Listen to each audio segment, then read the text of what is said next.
আসসালামু আলাইকুম। সবাই কেমন আছেন? আশা করি সবাই ভালো আছেন। আলহামদুলিল্লাহ, আপনাদের দোয়ায় আমরাও ভালো আছি। আমি রানী চলে আসলাম নতুন একটা ভিডিও নিয়ে। তো আজকে হচ্ছে নিজের বাগানের সবজি তুলে নিয়ে আসলাম। এখানে সিম উঠাইছি, আর হচ্ছে পেঁয়াজের পাতা, রসুনের পাতা, আর গাছের হচ্ছে পুঁই শাক নিয়ে আসছি। আজকে হচ্ছে রাতের বেলা খিচুড়ি রান্না করব, সেজন্য রাতে হচ্ছে খিচুড়ি খাবো।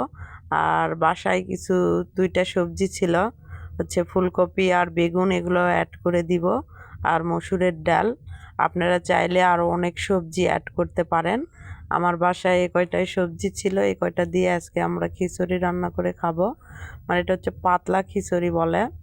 আমরা শীতের সময় অনেকবারই এগুলো সবজি খিচুড়ি রান্না করে খাই। তাই তো কাটাকুটার প্রস্তুতি চলতেছে আর কি। খিচুড়ি রান্না করলে আবার একা খাওয়া যায় না, সবাইকে নিয়েই খাওয়া লাগে। কারণ খিচুড়িটা না আপনি একটু রান্না করলেই অনেক হয়ে যায়। তো সবজি কেটে ধুয়ে রাখা হয়ে গেছে। এখন এটা হচ্ছে সব কিছু দিয়ে হাতে মাখবো, হাতে মেখে তারপরে উঠাই দিব। আমি খিচুড়ি রান্না করলে এইভাবেই রান্না করি।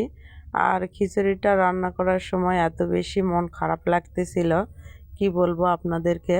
আপনাদের ভাইয়া থাকলে আমি খিচুড়ি, শীত পড়ে গেছে, অনেক দিনই হয়ে গেল, প্রায় 2-3 বার রান্না করে খাওয়া হয়ে যেত যদি আপনার ভাইয়া থাকতো। কিন্তু এবার এখন শুধু একবারই এখন রান্না হচ্ছে, আর করব না। মানে শীতের খাওয়ার ইচ্ছা হয়েছিল, এই জন্য আর কি রান্না করলাম। কিন্তু আপনাদের ভাইয়ার খুব পছন্দের একটা জিনিস খিচুড়ি, ও খুবই ভালোবাসতো। ও থাকলে 2-3 বারের বেশিও রান্না হয়। তাই তো আমি হাতে মেখে নিয়ে তারপরে উঠাই দিব খিচুড়ি।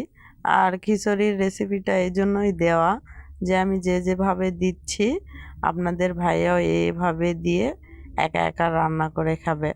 বিদেশের মাটিতে ভাই একা রান্না করে খাওয়া যে কত কষ্ট, কি বলবো আপনাদেরকে।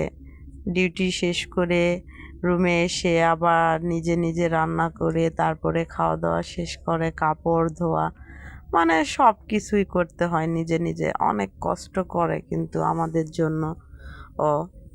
তো ও যেন ভালো থাকে, সুস্থ থাকে, এই কামনাই করি আমি। কারণ ও ছাড়া আমাদের কেউ নাই।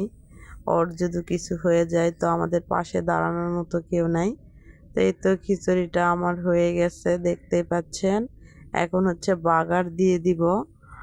আমরা বলি হচ্ছে তেলানি, নওগাঁর অঞ্চলের মানুষরা। আর এটা হচ্ছে পাঁচফোড়ন, কিন্তু আমরা বলি ডাল সম্বারা। তো এই তো বাগার দেওয়া হয়ে গেছে, আমার খিচুড়ি একদম রেডি। গরম গরম খিচুড়ি এখন সবাই মিলে খাবো। তো শাশুড়ি মাকে দিয়ে আসছি, আর এটা হচ্ছে একটা ভাইয়ের বাচ্চাদেরকে দিব। তো সবাই ভালো থাকবেন, সুস্থ থাকবেন। আমার চ্যানেলটা অবশ্যই সাবস্ক্রাইব করে দেবেন। আল্লাহ হাফেজ।